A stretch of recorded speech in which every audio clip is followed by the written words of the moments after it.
Hello guys, চলে এলাম একটা নতুন ভিডিও নিয়ে। আজ সারাদিন বৃষ্টি হচ্ছিল, বিকেলের দিকে ফাঁকা হয়েছিল, ঝলমলে রোদ বেরিয়েছিল। সেই জন্য বাবাই বলছিল দই বড়া খাবে এবং বাবাইকে নিয়ে আমি পৌঁছে গেছিলাম দোকানে।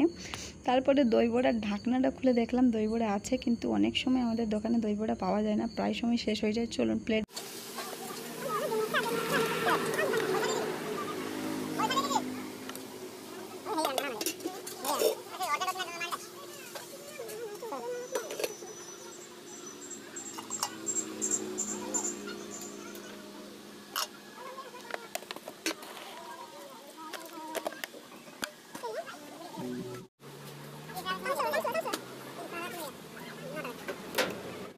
দই বড়ার প্লেট রেডি খাওয়ার জন্য। এবারে টেস্টের কথাটা বাবাই বলবে।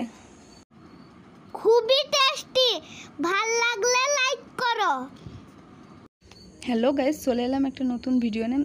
আজ সারাদিন বৃষ্টি হচ্ছিল, বিকেলের দিকে ফাঁকা হয়েছিল, ঝলমলে রোদ বেরিয়েছিল। সেই জন্য বাবাই বলছিল দই বড়া খাবে এবং বাবাইকে নিয়ে আমি পৌঁছে গেছিলাম দোকানে।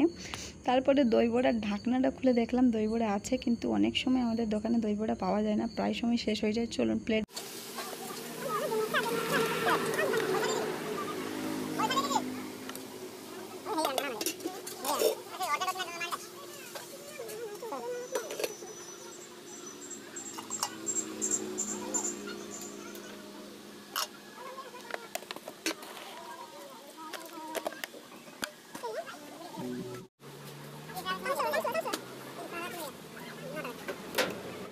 দই বড়ার প্লেট রেডি খাওয়ার জন্য। এবারে টেস্টের কথাটা বাবাই বলবে। খুবই